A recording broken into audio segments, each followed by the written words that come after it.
No wonder Sergio Aguero's face is like that. Another missed penalty for Man City. 4 in a row now, 5 of the last 7, but they got the win in the end. No thanks to him.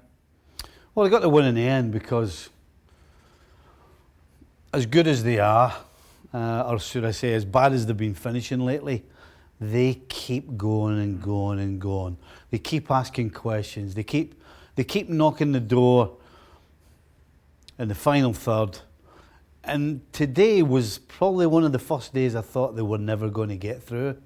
And in the end, as you said, they did. Jesus coming on for Aguero, which normally as a coach, you're sitting there and you're thinking, how am I going to get a goal? And usually you're leaving on your goal scorers. You try to get as many of them on the field as you can. Turns out to be a masterstroke, takes Aguero off, Jesus comes on and 5 minutes later scores a nice goal. But today was the first day I didn't think they were actually going to knock that door down. But they found a way and they got all 3 points. What do you make of Leicester today? Vardy had that chance in the first half when he hit the post. Leicester are do you know what, if you're a season ticket, if you've got a chance of getting a season ticket, why wouldn't you go to Leicester? I mean, they play some great football. I actually thought this was a good game. I enjoyed this game.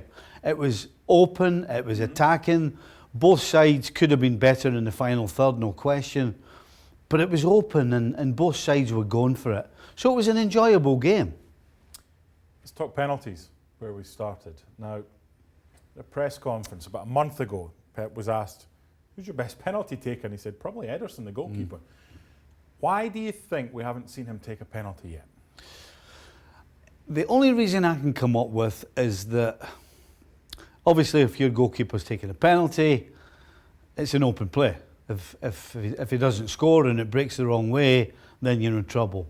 Because after that, there doesn't seem any rational reason for him not to be taking them.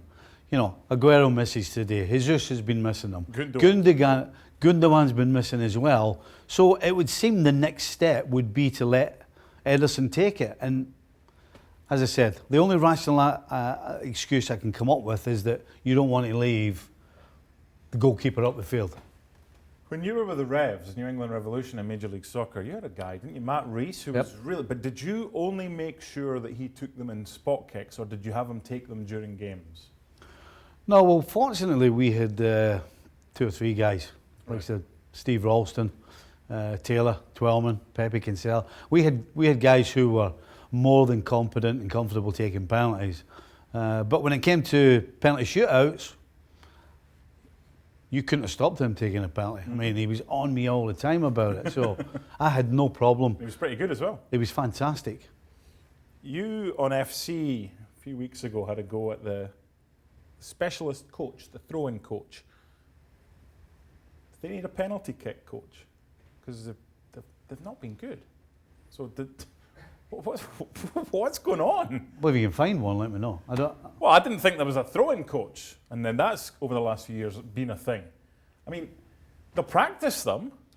Penalty kicks, I would suggest more than anything else, is what's going on between your ears. Outfield players at this level should be able to get their feet in the proper positions in order to kick the ball properly. Because that's what it boils down to. Why can't he score from 12 yards? It's completely and utterly a mental. Listen, I played for 15 years. I played for 20 years as a pro. I wasn't a good penalty taker, and I wasn't that comfortable taking penalties. So figure that one out. It's what's going on between your ears. It's no question. It's a specialised technique. It's a specialised thing that certain players can and can't do. Some players can, some players can't. And the ones that can't should keep out the road. Champions League for them. Real Madrid coming up. Who's the favourites for that tie? Real Madrid. What does City have to do then to get the better of Real Madrid? They have to take a huge percentage of the chances that they create in a game in order to win this game. You know, I was a little worried today. Laporte got taken off after 70 minutes. Well, which before that was before the hour. Well, some would say it was a precaution. I would say he is nowhere near back to where he was. And Harvey Barnes proved it to me just before they took Laporte off. One-on-one, Harvey Barnes must have done him over 5 yards, probably did him 3 yards. I mean, that is not, you're not going to get away with that against a Real Madrid. So I'm worried for them defensively. And right now, they're not taking the chances that they're creating. Let's finish with a word on Leicester. They've overachieved this season, haven't they? They've been good to watch. Do you know, can I stop you there actually? I think now we should be looking at them a different way.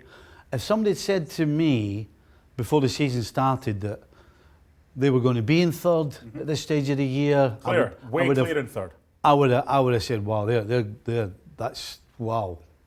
But you know what? They are absolutely there on merit. Deserve to be.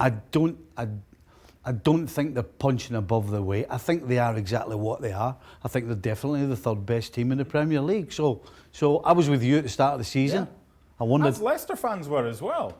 I mean, at best, they would have thought, hey, Champions League, I'll take that. Europe, I think. Yeah. Start of the season, if you had handed them a place in the Europa League, they'd have said, aye. But I tell you, they deserve to be where they are. City got all 3 points. Just got to hope if it goes to penalties against Real Madrid in the Champions League, that they do better than Aguero. Thanks so much for watching ESPN on YouTube. And for more sports highlights and analysis, be sure to download the ESPN app. And for premium content and live streaming, subscribe to ESPN Plus.